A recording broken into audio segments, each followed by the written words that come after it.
ওই যে মদিনার মসজিদের পাশে মনিবের কোরআন চলতেছে। মনিব ডাকতে বলছে, ও গোলাম, সূর্য অস্ত যাবে, দিন প্রায় শেষ হয়ে যেতেছে, চল চল মদিনার বাজারে চল। ডাকতে বলছি, এই মুহূর্তে মদিনার বাজারে চলব। মনিব আগে আগে যায়, গোলাম পিছে পিছে বাজারের ব্যাগটা নিয়ে যায়। যে মসজিদে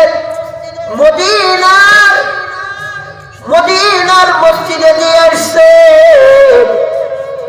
মসজিদের সামনে যে এসেছি, মুয়াজ্জিন মসজিদের মিনারা হইতে মুয়াজ্জিন আল্লাহু আকবার আল্লাহু আকবার এ ধ্বনি দিতেছে।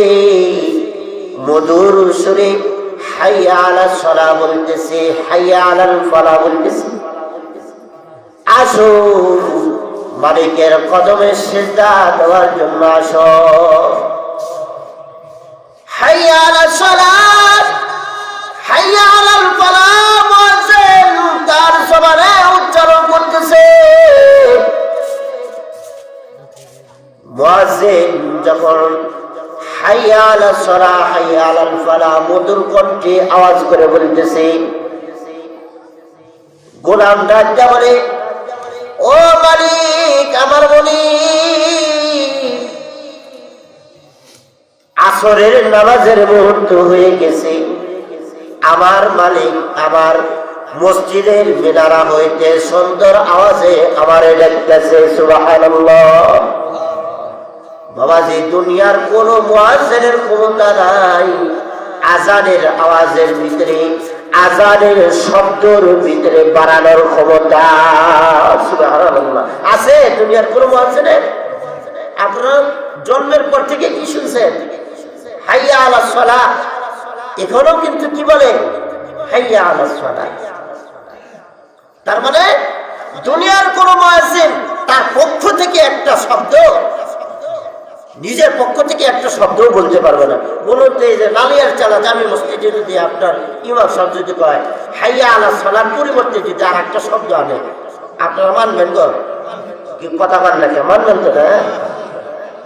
বলবে যে ইমাম সাহেব আজানই জানে না। ঠিক না? ঠিক বলে। মুয়াজ্জিন হাইয়া আলাস সালাহ মধুর কণ্ঠে বলতেছে। গোলাম ডাকতে বলে, ওই যে মদিনার মসজিদের থেকে মিনারা থেকে সুন্দর কণ্ঠে আওয়াজ দিতেছে, আমারে তো কয়েক মিনিট টাইম দেন, আমারে মসজিদে যাইতে হবে। গরিব ডাকতে বলে, না মসজিদে কেন যাবি? সময় তো করে আসতেছি, মসজিদে না যায় চল তাড়াতাড়ি বাজারে চল। নাউজুবিল্লাহ বলেন। এরকম অনেক মানুষ আছে না? চল বাজারে চল। গোলাম ডাকতে বলে, চলবো কেমনে? মসজিদের মিনার হইতে মুয়াজ্জিন মধুর কণ্ঠে আওয়াজ দিতেছে, আমার যাওয়ার মতো কোনো অবস্থান নাই। মুয়াজ্জিনের আওয়াজ শুনে গোলাম ডাকতে বলে, মনিব হে, আমাকে অনুমতি দেন, আমি মদিনার মসজিদে 4 রাকাত আসরের নামাজ আদায় করে আসি। সুবহানাল্লাহ। 4 রাকাত আসরের নামাজ আদায় করে আসি। মনিব ডাকতে বলেছে, ও গোলাম, তোর এত ভিতরে ফিকির কেন? কয়, আমি তো আপনার গোলাম, তাই না? কয়, আপনার কাজে যদি আমি গুরুত্ব না দেই আমাকে কি রাখবেন? কয় না। কয়, আপনার একজন মনিব আছে, আমারও একজন মনিব আছে, তিনি হলেন আমার আল্লাহ। সুবহানাল্লাহ। বলুন তো আমার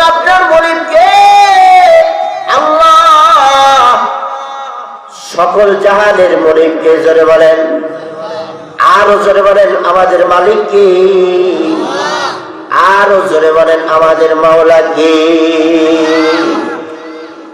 এই কারণে গরিব ডাক্তার বলতেছে তোরে কি ডাকি, এত গুরুত্ব হয় আমার একজন ডাকি, তিনি হলেন আমার মালিক, আপনার মালিক, দো জাহানের সরদার মালিক আমার আল্লাহ। সকল বলেন সুবহানাল্লাহ। মনিবের দুনিয়ার মনিবের পারমিশন নিয়ে মসজিদে গেছে। মসজিদে যাওয়ার পর 4 রাকাত নামাজ আদায় করছে। আদায় করার পরে মনে মসজিদের বারান্দা থেকে ডাক পাচ্ছে, আয় আয় তাড়াতাড়ি আয়, বাজারের সময় চলে যাইতেছে, আয়। 4 রাকাত নামাজ যখন কমপ্লিট করেছে, সুবহানাল্লাহ, আলহামদুলিল্লাহ, আল্লাহু আকবারের তাসবিহ জপতেছে। মনিব ডাক দেওয়ারে, কিরে তোর নামাজ শেষ হয়েছে, আবার তুই হাত দিয়ে কি গুনতে লাগস? মনিব তো যার মনে যা ফালতে উঠি তার চিন্তা বাড়ি করে বলে, যার মনে যা ফালতে উঠি।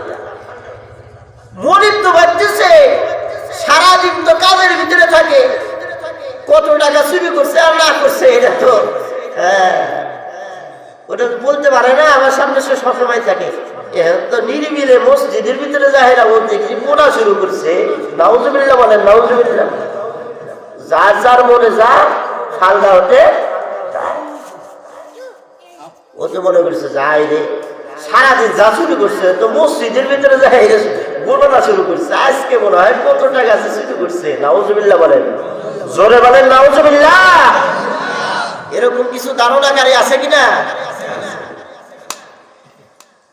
আয় আয়, নামাজ শেষ হয়ে গেছে, মসজিদের বাহিরে আয়। মসজিদের ভিতর থেকে গোলাম ডাকতে বলে, আমি তো আসতে চাই কিন্তু আমি তো আসতে পারি না।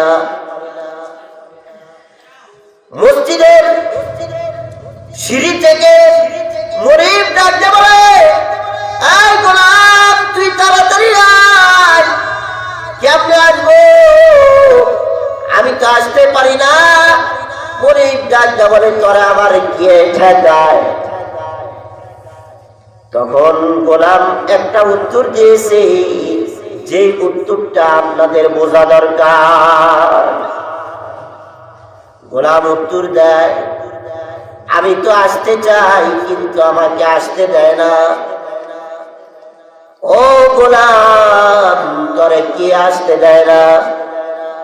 কয় আমাকে ওই মালিক তো আসতে দেয় না, যে মালিক মসজিদে নববী মসজিদের সামনে আপনাকে আসার তৌফিক দিয়েছে, কিন্তু মসজিদে ঢোকার ক্ষমতা যে মালিক দেয় না, আমাকে ওই মালিক মসজিদে নববীর মাঝে ঢুকায়া তাড়াতাড়ি বের হইতে দেয় না। সুবহানাল্লাহ। কি বুঝলেন? আল্লাহর কাজ উসে মমদুর উসে করতা जो मंजूर खुदा होता। আল্লাহর কাজ সেই করতে পারে, মাগফিরাতের মজলিসে সেই বুঝতে পারে, যাকে আল্লাহ পাকের মঞ্জুর উপর থেকে হয়। তার কারণ আমার আপনার থেকে অনেক শক্তিশালী আছে। এই নালিয়ার চালা গ্রামে আছে কি নাই জোরে বলেন? আছে, কিন্তু আসে না কেন? কারণটা কি? শক্তি থাকলে কি হবে? আল্লাহ তো তাকে আল্লাহর কাজ দেন, করতে দেয় না, কিন্তু আল্লাহ পাক আমাদেরকে আল্লাহর কাজের জন্য তৌফিক দান করেছেন। আপনারা খুশি না বেজার?